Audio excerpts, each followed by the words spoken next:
5월달은 가정의 달입니다.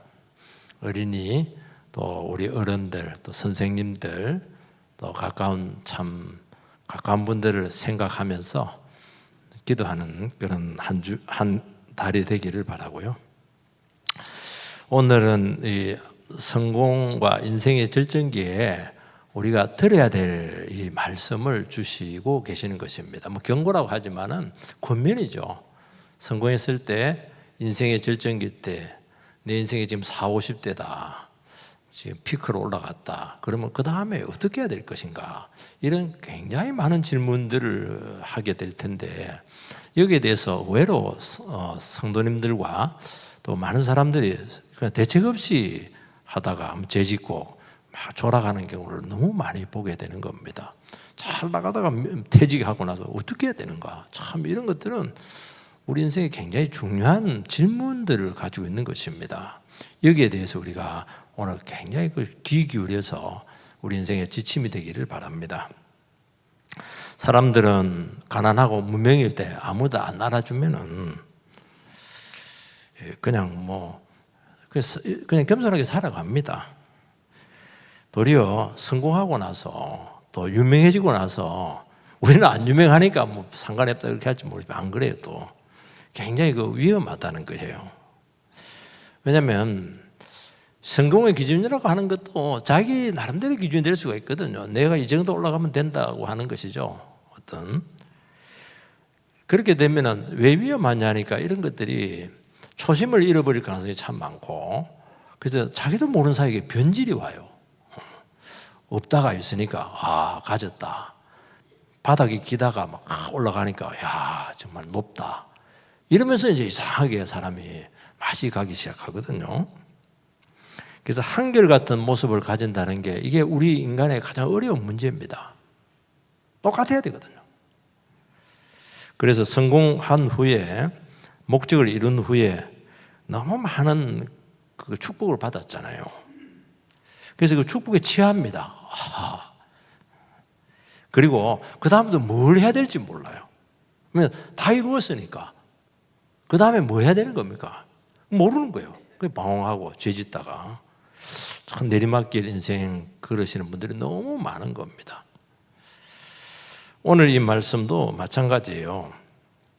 다윗의 아들 솔로몬 정말 뛰어난 인물입니다. 그가 정말 대단한 사람이에요. 제가 봐도 인생의 최전성기를 맞이했습니다. 성전을 건축을 하고 왕궁을 건축을 했습니다. 건축이 쉽지가 않아요. 교회 건축하는 거 쉽지 않거든요. 근데 이 사람은 국가적인 건축물을 2개를 한 거예요. 하나도 하기 힘들거든요. 대단하죠. 건축하고 나서 이제 뭐 복이란 복은 다 받았어요. 이 사람이. 근데 하나님 그때 딱 나타납니다. 그리고 딱 경고를 날리고 있는 겁니다. 제가 뭐 준다 보다 날렸다 그렇게 얘기를 하고 있습니다. 정말 솔로몬은 다른 것보다도 성전을 짓고 나서 정말 존귀한 자가 되었고 정말 하나님께로부터 온갖 복을 다 받았어요. 안 받은 게 없어요. 우리 식으로 이야기하면. 나라는 안정되고 유명해지게 되고 감히 솔로몬을 무시할 수 있는 존재는 이 지구상에 없게 되었어요. 얼마나 좋아요. 얼마나 사람들이 부러워하겠습니까? 솔로몬 이라면서. 근데 하나님은 이때가 제일 위험하다는 거예요. 그래서 일부러 찾아옵니다. 하나님 안 찾아오거든요. 찾아와요. 안 찾았는데 찾아와요. 그래서 한마디 합니다. 정신 차리고 초심 가져라. 근데 그때 일천문제 들었을 때 그 가난했던 그 마음, 말씀을 사모했던 그 마음, 그 본질로 다시 돌아가라. 그렇게 말씀하고 있습니다. 다른 거 잡으면 여기서 바로 졸아간다는 거예요. 바로 내리막기라는 거예요. 왜냐하면 너무 많이 가졌으니까. 너무 축복을 많이 받았어요. 그리고 새로운 목표를 설정해라는 거예요. 그 목표가 뭡니까? 미래 세대를 준비하라는 거예요. 지금 너는 다 가졌잖아. 앞으로 올 세대들을 준비해야지. 그렇게 그에게 아주 진지하게 인생에 대해서 조언을 하고 계시는 것입니다. 첫 번째, 인생의 절정기, 성공이 왜 위험하냐 하는 그 질문을 우리가 하지 않을 수가 없어요. 1절, 2절 말씀 우리 같이 한번 더 읽겠습니다. 시작. 솔로몬이 여호와의 성전과 왕궁 건축하기를 마치며 자기가 이루기를 원하던 모든 것을 마친 때에 여호와께서 전에 기브온에게 나타나심 같이 다시 솔로몬에게 나타나사, 하나님께 솔로몬에게 직접 나타나셨어요. 그때가 언제냐면은 성전을 지었고 왕궁을 마쳤을 때입니다. 성전 짓는데 딱 7년 걸렸고 왕궁을 짓는데 13년, 20년 딱 건축을 하면서 20년의 시간이 지나게 되었죠. 그러면서 이제 왕권이 안정이 되었어요.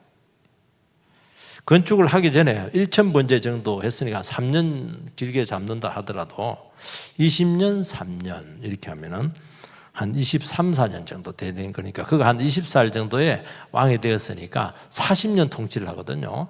한 40대 초중반, 사실 초중반 그 나이 때 그가 할 수 있는 건 다 이루었다고 말씀하고 있습니다.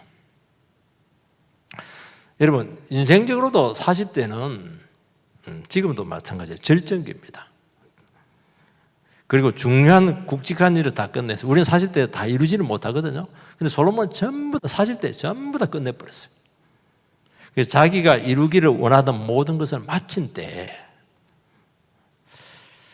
여러분 40대에 원하는 걸 전부 다 가졌어요. 여러분도 아마 생각하는 게 있을 겁니다. 인생에 대해서 내가 어느 시점까지 돈을 벌고 그 후에는 어떻게 하겠다 이렇게 하는데 그게 안 돼요. 잘 그런 것들이 쉽지가 않아요. 어느 위치까지 올라가겠다 이런 게 쉽지가 않아요. 이게. 그런데 솔로몬은 전부 다 해버렸어요. 얼마나 대단합니까? 지금도 살아있는데요. 이분은 이제 고대 나왔죠. 대기업 회장을 40대 합니다. 그리고 결국 서울시장도 하고 나중에 대통령까지 되었죠. 이분이 이제 뭐라고 얘기했냐니까 신문에 보니까 나는 남보다 2배의 인생을 살았다는 겁니다. 남보다 일찍 일어나게 되었고 늦게까지 일했다. 그래서 나는 2배의 인생을 살았기 때문에 이렇게 빨리 가는 거 이게 당연한 것이다. 이제 그런 의미예요. 저는 이것을 보면서 좀 생각이 좀 달랐는데 이분이 또 한 가지 기독교인이긴 한데 자기 능력이라고 생각하지는 않아요. 능력도 있었지만 부진하기도 했지만 정말 운이 좋았어요. 통치자의 눈에 들게 되었고 그리고 기회를 너무너무 잘 잡았어요. 이 사람이. 그리고 특별한 도움을 받았죠. 아무리 뭐 늦게까지 일하고 아침에 그렇게 안 하는 사람 누가 있어요. 그럴 기회가 없어서 못하는 것이죠. 길이 쫙쫙 뻗는데 왜 아침에 잠 2시간 자죠. 내 같은 경우에도 잠 2시간 자고 그러려고 할 겁니다. 기회를 잘 잡은 거예요. 그래도 이 사람은 40대 대기업 총수가 되었어요. 참 대단하죠. 이 솔로몬은 하나도 어려운 이 건축 성전과 왕궁을 짓습니다. 이 말은 뭘 얘기했냐니까 그의 통치가 얼마나 안정이 되었냐는 거예요. 국제적인 명성이 높았고 외교적으로 탁월했고 서로 공주가 다 바칩니다. 그냥 결혼 동맹 맺자고. 그 지혜가 막 넘쳐요. 워낙 그게 전도서로 나오잖아요. 얼마나 이 사람이 지혜가 넘치는지. 무역에 뛰어나죠. 비즈니스에 잘하죠. 경제적으로 부강하죠. 얼마나 됐는지. 아예 끈은 막 돌처럼 여겼다는 거예요. 어떻게 이 이스라엘을 감히 넘볼 수 있는 나라가 이 땅에 있겠습니까? 하나님은 언제 나타나느냐? 이때 나타났어요. 이때. 나타나서 무슨 말씀 하시겠습니까? 여러분이라면은 다 고생했다 그동안. 얼마나 네가 열심히 뛰어서 나를 이렇게 강하게 만들어 놓고 부자 되게 했냐? 성전 건축한다고 고생했다. 더 나라를 부강하게 만들어라. 이제는 그런 말 안 해요. 경고를 딱 날려버립니다. 지금 한창 잘 나가요. 분위기가 지금 상승 무대 올라가 이렇게 하고 있어요. 이때가 제일 위험하다는 겁니다. 기분이 지금 업되고 있어요. 막 칭찬하고 막 잘났다고 그러고 막. 미래는 탄탄대로입니다. 거칠 것이 없어요. 하늘을 날고 있어요. 손오공처럼 막 푹 날고 있어요. 근데 문제는 안에서 터지고 있고 땅에서 지금 발생하고 있는데, 문제는 기분이 업돼가지고 이 감지를 못해요. 이 감지가 돼야 되거든요. 이게 지금 느낌이 안 와. 느낌이. 왜냐면 너무 잘 됐으니까. 하나님께서는 그의 인생에 딱 두 번 나타납니다. 첫 번째는 왕이 되고 난 후에, 원래 솔로몬은 왕 주자가 아니었어요. 아니, 후보에도 안 끼었어요. 형들이 얼마나 뛰어난데, 그 엄마가 그 바세바 아니에요. 그 가늠한 여자인데 어떻게 그 왕이 될 수가 있겠어요? 그 하나님께서 되게 해준 겁니다. 그 말은 뭐냐니까, 그를 지지해주는 세력이 아무것도 없다는 거예요. 그 바닥에서 시작한 거예요. 쉽게 말해서. 그래서 그 얼마나 속이 탔으면 1,000번제를 드렸겠어요. 제가 능평교회 와가지고 속이 타가지고 그냥 혼자 40일 기도를 막 3번 했어요. 그냥. 제가 뭐 40일 잘해서 그런 게 아닙니다. 속이 타니까 기도하는 거예요. 그때 하나님께서 참 좋아했죠. 뭐 구하냐? 이러니까 지혜를 구합니다. 마음에 딱 맞았어요. 그 구하지 않는 부귀 영화까지 다 주시고 장수의 축복까지 주셨는데 진짜 그게 그대로 되었어요. 너무 넘쳤어요. 모든 게 축복이었습니다. 여러분, 하나님께서 그 인생에 두 번 나타났다고 하는 것은 그 자체도 특별한 축복이에요. 두 번이나 나타나 주셨어요, 하나님이. 근데 두 번째 나타났을 때는 축복만 있는 것이 아니고 저주가 동시에 나타나고 있고요. 축복은 2절이고 저주는 4절이고, 축복을 주실 때도 첫 번째처럼 이렇게 막 무한대의 축복을 주신 것이 아니고 이게 조건을 달았어요. 이렇게 하면은 복을 주겠다는 것입니다. 그 조건이 뭐냐니까, 네가 네 아버지 다윗처럼 말씀에 순종하면은 왕위를 지켜주겠다. 첫 번째는 이 조건이 없어요. 왜냐하면 워낙 말씀에 순종을 했으니까, 워낙 지혜를 사모했으니까. 근데 지금은 딱 그 얘기하는 거예요. 네 아버지처럼 한결같이. 다윗은 그랬잖아요. 처음부터 끝까지 말씀으로 갔잖아요. 근데 지금 이 사람이 말씀에서 지금 흔들흔들 하는 게 지금. 말씀에 순종이면 축복이고 불순종하면 바로 저주다는 것입니다. 여러분, 하나님의 경고는 성공에 취해서 초심을 잊을 수 있다고 보신 것입니다. 여러분, 우리가 성공하고 번영하고 안정이 되고 그게 뭐가 잘못이에요? 얼마나 좋아요. 그 바닥이죠. 그렇지만은 이 성공이 취해만 안 되고요. 자칫하면 이 성공과 우리가 원하는 것이 이루어지고 안정을 추구했다는 것 자체는 목표를 잃어버리게 할 가능성이 참 많습니다. 하나님 왜 축복 주었어요? 하나님 왜 안정을 주었어요? 그렇게 뭐 잘 먹고 잘 살도록 하는 것도 있겠지만 아니잖아요. 그렇게 한 것은 하나님 더 잘 섬기고 하나님 나라에서 뭔가 새로운 목표를, 사명을 감당하도록 하기 위해서 그렇게 한 거 아니겠습니까? 근데 문제는 사람은 안 그래요. 아, 너무 많이 가졌구나. 그러면 감사해야 되는데 안 그래요. 그때부터 본격적으로 욕심을 내는 거예요. 왜냐면 그전에는 조심을 했어요. 하나님께서 복 준다는 걸 알기 때문에. 다 가졌어요.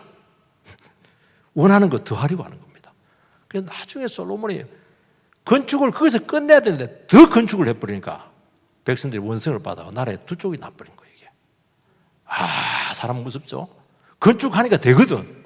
계속 건축을 한 거예요. 사람들 뭐 피말려 죽었습니다, 사실은.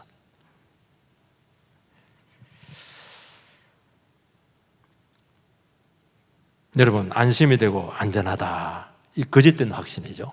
뭐 안심이 되고 안정이 돼요. 도리 여러분들이 안정될 때는 언제냐면요. 내가 해야 되나 말아야 되나 늘 갈등하고 이러면서 하나님 앞에 매일라도 기도하고 어떻게 안정될 때예요. 마음이 편안하고 퍼지고 이건 굉장히 위험한 거예요. 이게. 스스로 축복에 취하고 왜 존재하는지 사명을 잃고 본질을 잊어버린 것입니다. 여러분, 이것을 극복하는 방법은 주님께서 분명히 말씀했습니다. 다윗의 언약으로 다시 돌아가라는 거예요. 말씀을 새롭게 붙드는 겁니다. 느슨해졌거든요. 기도와 예배가 회복이 되는 겁니다. 왜냐하니까 늘 기도를 하고 늘 예배했으니까. 늘 예배한다고 해서 그 초장기의 간절한 마음이 늘 있는 게 아니에요. 지금 타성에 젖어 있는 거예요. 지금 매너지에 빠져 있는 거예요. 지금. 여러분, 다시 예배가 회복이 돼야 되고 기도가 살아나야 되고 하나님의 말씀을 붙잡아야 되는 거예요. 왜 그러냐니까 이 하나님의 말씀은 그 자체가 축복이에요. 여러분들, 그렇지만 그 축복에 취하지 않게 하는 거예요. 썩지 않게 하는 거예요. 말씀이 참 놀라워요. 새로운 목표와 비전을 제시를 합니다. 그리고 날마다 우리는 하나님 앞에 서게 되면 아무리 많이 가지고 뛰어나도 늘 부족한 거예요. 늘 죄짓는 죄인일 수밖에 없어요. 그러니까 자기 자신을 그나마 지킬 수가 있는 겁니다. 그거 아니고 여러분들은 뭐가 지켜서 맨날 다 칭찬하는데 다 잘났다고 그래. 자기도 봐도 너무 잘났어요. 하나님만 안 그렇다는 거예요. 뭐가 잘났냐? 네 피조물인데 말이죠. 여러분 인생의 중반기, 최전성기 잘 나갈 때 자기를 돌아볼 수 있는 기회를 가지는 것은 필요해요. 중간 평가가 필요하다는 거예요. 여러분 축구 경기를 할 때도 전반전 후반전이 있잖아요. 하프타임 때 10분 그때 다 각오를 새롭게 다지고 작전을 새로 짜면 경기를 뒤집어내는 거예요. 여러분 이런 기회를 못 가지고 지금까지 잘 됐으니까 계속 잘 되겠지 그렇게 방심하다가 가지고 있는 그나마 가지는 축복 싹 잃는 것은 한순간이거든요. 지금까지 잘 됐으니까 계속 그런 축복이 지속될 것이라 스스로 속단을 난다는 거예요. 여러분 잘 나갈 때 뭔가 이루었을 때 특징이 말씀이 잘 안 들려요. 가난했을 때는 막 그게 목숨이었는데 예배 안 드리면 막 견딜 수가 없었는데 이제는 뭐 예배는 언제라도 있는 거니까 뭐 언제라도 그냥 드릴 수 있고 말이죠. 그 특히 권면들, 책망들, 경고 딱 듣기 싫어요. 이런 것들 딱 벌써 막 싫은 거예요. 하나님께서는 뭐라고 하냐니까 네 다윗처럼 왜 그리 못하냐는 거예요. 네 아버지 그리 했잖아. 네 아버지 한결같이 말씀 붙잡았잖아. 물론 중간에 좀 죄도 지었지만은 철저히 얘기했잖아요. 그렇게도. 근데 문제는 뭐냐니까 늘 듣는 말씀이었고 늘 그렇게 해왔어요. 신앙생활 뭐 예배 생활 안 했겠어요. 솔로몬이 얼마나 예배 생활 잘했겠어요. 화려하게 성전까지 지어놨는데 우상 섬기지 마라. 그게 어떻게 와닿을 수가 있겠어요. 이거 성전을 지은 장본인인데 근데 우상 숭배자잖아요. 얼마나 우상을 많이 끌었는지 알잖아요. 여러분 경고의 겉면보다 한번 꺾여서 자기 자신을 어쩔 수 없이 돌아보고 새로운 목표와 의미를 찾고 시작하는 것이 그래서 안전할 수가 있어요. 그래서 중간에 인생의 중간에 큰 병에 걸린다든지 사업에 부도를 맞는다든지 아니면 자식이 그냥 어떻게 크게 다친다 사고가 난다든지 근데 이거는 너무 대가가 커요. 대가가 커요. 근데 사람은 그래 안 하면 잘 못 깨달아. 암병이 탁 걸려가지고 침대에 누워있으면 그때 이제 아는 거예요. 내가 뭐 하면서 살았나. 내가 암병 걸리려고 내가 이렇게 그냥 목숨 걸고 뛰었냐. 이게 뭐라고 이거. 그러면서 삶이 확 바뀌는데 이거는 너무 괴롭잖아요. 너무 대가가 크잖아요. 주님께서 그리 하지 말라는 거예요. 솔로몬에게 말씀으로 나타났거든. 지금 내 말 들으라는 거예요. 이 말 안 들어요. 결국에는. 영적 백신을 하나님께서 참 맞게 지금 원하고 있는데요. 너무 잘 나가니까 이 말씀이 와닿지를 않아. 다 가졌으니까. 부족한 게 없으니까. 두 번째는 미래 세대를 준비하라고 말씀하고 있습니다. 3절 말씀을 같이 읽겠습니다. 시작. 여호와께서 그에게 이르시되 내 기도와 내가 내 앞에서 간구한 바를 들었은즉 나는 내가 건축한 이 성전을 거룩하게 구별하여 내 이름을 영원히 그곳에 두며 내 눈길과 내 마음이 항상 거기에 있으리니. 요 말씀이 무슨 말이에요? 8장에 보면은 솔로몬이 성전을 짓고 나서 성전 봉헌 기도를 합니다. 9가지 그 상황을 두고 이때 성전을 향해서 기도하면 하나님께서 성전에 늘 머물러 주시고 그 기도를 들어달라는 거예요. 포로로 잡혀갔을 때, 기근이 일어날 때 여러 가지 있었어요. 그러니까 솔로몬은 대단히 뛰어난 거예요. 성전을 가지고 있지만은 성전 믿어서는 안 된다. 성전 믿어서는 안 되고 우리가 포로 잡혀갈 수도 있고 잘못해서 죄 지을 수도 있고 그렇게 할 때 그때라도 성전을 향해서 기도하면은 하나님께서 그 성전을 바라보시고 기도에 응답해 달라. 이 기도를 성전 봉헌 기도 아주 위대한 기도예요. 길게 나와 있어요. 그럼 하나님께서 응답해 주겠다고 확증을 해 주셨죠. 그래서 뭐라고 되어 있습니까? 내 눈길과 내 마음이 항상 거기에 있으리니, 그렇게 약속을 해줬어요, 솔로몬에게. 여러분, 어려움에 빠지거나 징계를 받거나 그렇게 하면 하나님이 보이잖아요. 그렇지만은 성전을 향해서 기도하면 응답해 주겠다. 어마어마한 약속이죠. 우리 뭐 잘나고 이렇게 하고 이러다가 잘못되고 막 그냥 고통당하면요, 정말 하나님 안 보입니다. 하늘이 새카매요. 그래도 교회를 나와서 막 몸 빼고 교회 와가지고 살려달라면 응답해 주겠다는 거예요. 얼마나 귀한 축복이에요. 타락했을지라도 성전을 향해서 기도하면 회복해 달라는 것입니다. 그러니까 벌써 솔로몬은 벌써 심리학의 천재입니다. 인간이 얼마든지 신앙생활을 하다가 타락할 수 있다 하는 인간의 한계를 이 사람이 벌써 간파를 하고 있었던 사람이에요. 하나님, 이럴 때 밤낮 성전의 시선을 고정시켜 주십시오, 그 얘기를 한 것입니다. 이런 미국 상황이 생기면 예배도 좀 힘들 때가 많아요. 그냥 그 자리에서 기도할 수밖에 없어요. 기도했는데 하나님과 연결이 되면 구원이 됐다는 거예요. 지금 아주 유명한 서울대 지질환경과 교수님이신 이상욱 교수님이 미국에서 이제 그 지질학이니까 그 사막이나 이런 쪽으로 많이 그걸 가요. 연구를 가요. 사막에서 전복이 됐어요. 전복이 됐어요. 완전히 지금 막 움직일 수가 없어요. 움직일 수 없어요. 핸드폰을 보니까 배터리 조금 남아서 5% 이렇게 남아있고. 사막인데 무슨 기지국이 있겠어요. 그거 미국 큰 나라야. 근데 그 근처에 희한해 고기는 기지국이 있었어요. 그래서 깃털 같은 1g의 구원, 이런 얘기를 해요. 1g. 그때 막 깃털이 싹 나는데 1g이었다는 거예요.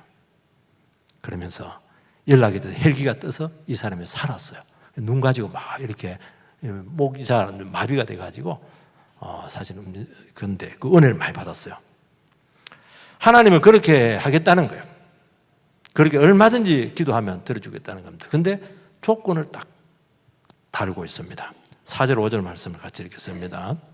4절 5절 시작. 내가 만일 내 아버지 다윗이 행한 같이 마음을 온전히 하고 바르게 하여 내 앞에서 행하며 내가 내게 명령한 대로 온갖 일에 순종하여 내 법도와 율례를 지키면 내가 내 아버지 다윗에게 말하기를 이스라엘 왕위에 오를 사람이 내게서 끊어지지 아니하리라 한 대로 내 이스라엘의 왕위를 영원히 견고하게 하려니와. 이 조건이 뭐냐니까 네가 아버지 다윗처럼 온전히 순종하면 계속 축복을 주겠다는 것입니다. 그리고 너의 후손들, 다윗의 자손들이 이스라엘의 왕위에 계속 오르도록 왕조를 지켜주겠다는 것입니다. 어마어마한 축복이죠, 이것은. 다윗처럼 바르고 내 앞에서 행하고 법도와 율례를 지키면 성전에 계속 내가 시선을 머무르 놓겠다는 것입니다.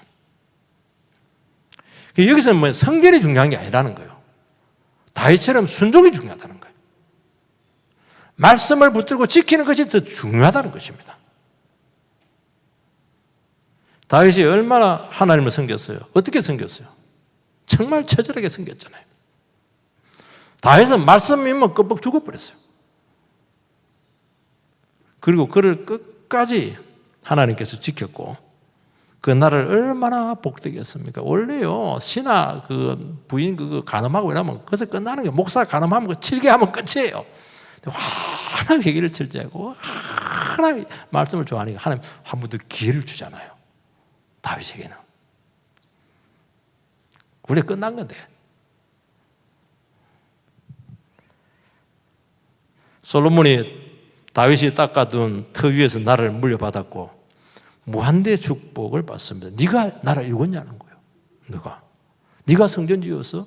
다윗이 전부 다 재료 다 준비해놨잖아요. 터 다 닦아놨잖아요.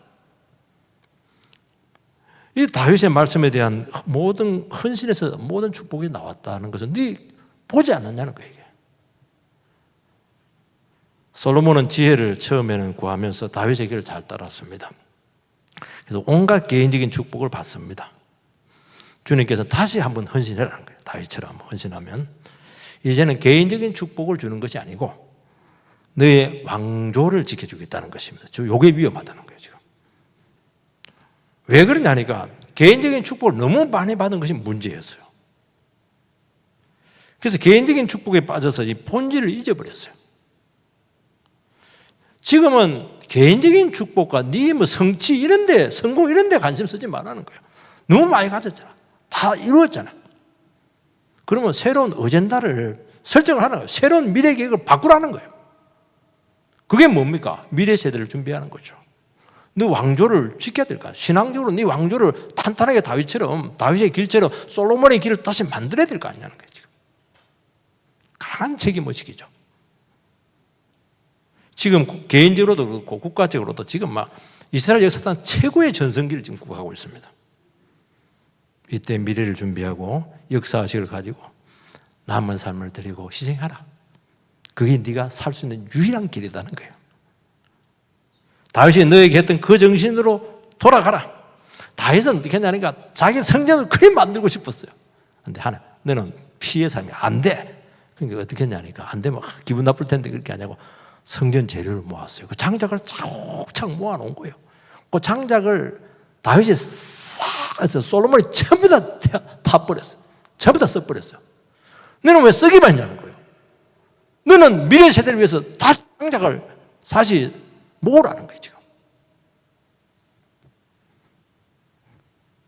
그것만이 성공의 유혹에 벗어나서 목표 상실에 빠지지 않고 네 자신의 길을 제대로 갈 수 있다고 말씀하고 있는 것입니다. 미래 세대는 아주 책임의식이죠. 여기서 삶의 방향이 나오고 목표가 나오고 추진력이 생기는 것입니다. 그래 안 하면 틀리면서 죄짓고 끝나는 거예요. 왜냐하면 쟤는 재밌거든. 쟤는 순간적으로 기쁨을 주거든요. 여기서 자유로운 사람 한 사람도 없어요. 우리나라 대기업은 항상 미래 먹거리를 준비합니다. 우리나라 지금 뭐 배터리 이거 지금 굉장히 지금 각광을 받고 있는데요. 보니까 LG 같은데 가전제품을 주류였잖아요. 그때 벌써 총수 난 거예요. 이거 얼마 못 간다.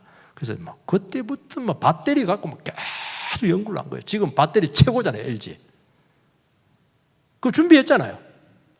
독보적인 기술을 확보했잖아요. 여러분, 기업의 어젠다를 현재에 두면 안 된다는 거예요. 이거는 언제든 사양산업이 될 수 있는 거예요. 미래에 어디에 두느냐, 여기에 기업의 운명이 결정이 된다는 것입니다. 여러분, 성경의 핵심 어젠다는 항상 미래 세대에 둬야 된다는 거예요. 미래 세대에게 진리의 역사성을 어떻게 전수하고 심어주게 될 것인가 하는 그 질문을 던지고 있는 것입니다. 여러분, 우리나라 교육이 계속 방향성을 잃고 있는 이유가 뭐냐니까 자꾸 이념극으로 자꾸 하고 이렇게 하거든요. 왜냐니까 새로운 게 없으니까. 이념 뭐가 있는 것 같은데 그것도 우상이에요. 그거. 왜 방향성을 잃어버렸어요? 가르치는 게 뭡니까? 공부 열심히 해라. 공부 열심히 해야죠, 당연히. 출세해라. 출세해야지. 잘 살아라. 취직 잘해라. 그럼 뭐예요? 없잖아요. 우리 앞 세대가, 기성세대가 이런 식으로 인생을 살았죠. 그 가난해서 막, 근로 시간 그런 게 어디 있어요. 잠자는 시간에 다 일했죠.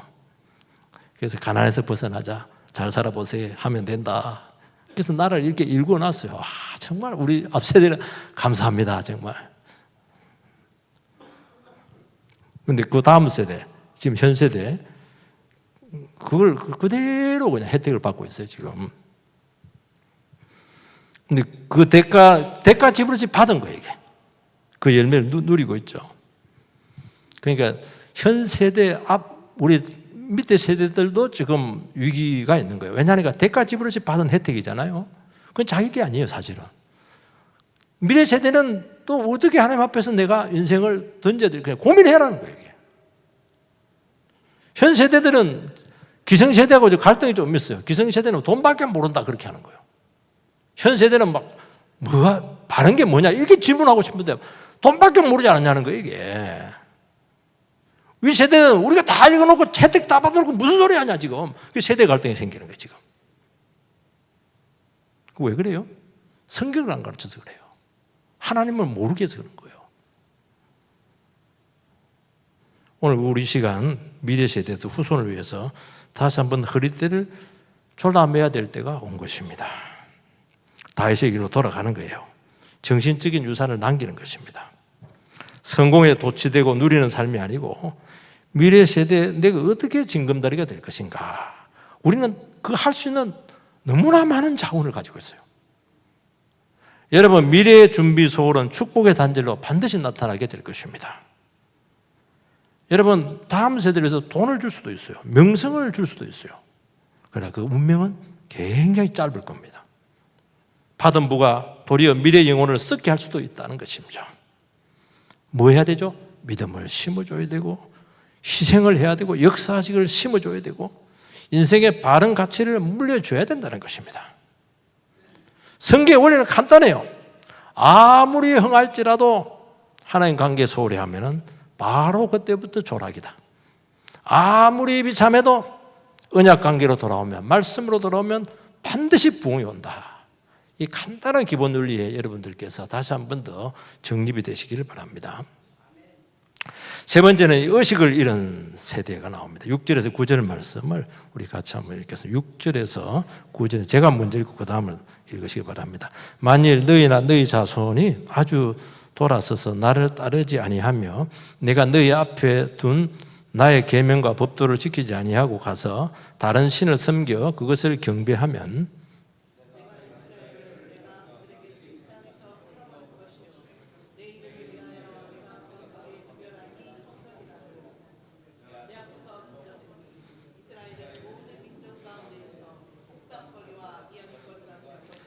이 성전이 높을지라도 지나가는 자마다 놀라며 비웃어 이르되 여호와께서 무슨 까닭으로 이 땅과 이 성전에 이같이 행하셨는고 하면 대답하기를 그들이 그들의 조상들을 애굽 땅에서 인도하여 내신 그들의 하나님 여호와를 버리고 다른 신을 따라가서 그들을 경배하여 섬김으로 여호와께서 이 모든 재앙을 그들에게 내리심이라 하리라 하셨더라.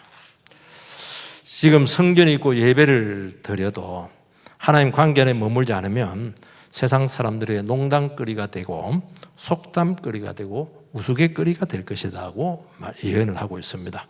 그래서 세상 사람들 술 먹을 때 술안주거리로 교회 그것들 말이야 싹 필요 없어. 목사 그것들 아무짝에 필요 없다고 그냥 이런 안 하고 막 월급이나 받아가고 말이지. 그리고 막 세상에 기뻐하면 막 교회를 씻고 그냥 성직자를 싣고 그렇게 한다는 거예요. 그들이 그 주제가 뭐냐니까 애굽에서 건져낸 노예 백성들이 건져주신 하나님의 은혜를 잊어버리고 탐욕과 우상으로 달려가는 배신을 했다가 이렇게 절망적인 고통에 빠졌다. 그게 그 이야기거리의 주제라는 거예요. 여러분, 세상이 하나님의 백성의 상태를 정확하게 진단을 합니다. 틀린 말 있어요? 다 맞잖아요. 오늘 교회가 이렇게 씹히고 있잖아요. 그렇게 조롱받을 때가 없었잖아요. 이스라엘은 은혜 역사인데 그것을 망각하고 탐욕의 논리로 나아갔을 때 이렇게 비참해질 수가 있다고 말씀하고 있습니다. 그 이유는 딱 하나입니다. 하나님의 말씀을 소홀히 하고 미래에 대한 책임의식을 버리고 탐욕으로 이렇게 나갔을 때 모든 것을 잃어버린다는 거예요. 우리는 오늘 다른 자세를 살아가야 되고 작전을 새로 짜야 될 것입니다. 아직도 내 기분이 어떻고 내 감정이 어떻고 내 재산이 어떻고 물론 뭐 중요하죠. 인간이니까. 거기에 마음을 빼앗기면 안 돼요. 내 감정이 어떻다는 거예요. 감정은 속이는 겁니다. 사람이 나를 무시해도 그 사람이 내 인생을 결정할 수 있겠어요? 내가 중요하죠. 기분 나쁘면 하나님이고 영혼이고 그렇게 어떻게 행동할 수가 있겠어요? 어떻게 예배를 소홀히 해요? 내가 다 챙겨 내 이익에만 밟고 이렇게 하면은 우리는 벌써 이 기차의 궤도에서 이탈을 한 거예요. 이탈하면 안 되잖아요. 사고밖에 없는 거예요. 하나님 지금 우리를 통해서 나를 통해서 이 교회를 통해서 뭔가 진짜 이루기를 원하고 있는 거예요. 얼마나 고생해서 이 자리까지 온다고. 이 인생까지 여러분들 읽어낸다고 얼마나 고생을 하셨어요.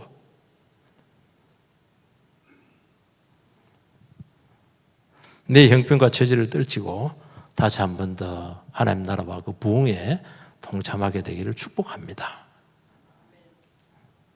이것만이 뒷세대의 영혼을 갉아먹지 않게 될 것입니다. 우리가 다 쓰면 어떡해요? 우리가 다 한둘이면 어떡해요? 남겨놔야죠. 미래세대에서. 우리가 연금으로 다 받아가면 미래세대 어떻게 하려고 그래요, 여러분들? 내 만족, 내 인정, 내 위상, 내 제집에 집착하면은 교회와 다음 세대들에게 시험거리가 될 겁니다, 우리들이. 많은 영혼을 망치게 될 거예요. 미래를 준비해야 되는 거예요. 그래서 우리가 다시 한 번 더 이 말씀을 하나님 주시는 정말 우리 사랑해서 이 귀한 말씀을 주셨거든요. 이 말씀을 잘 새겨서 내가 남아있는 생을 어디다가 헌신해야 될 것인가 진지하게 고민하게 되기를 주의 이름으로 축복합니다. 기도하겠습니다.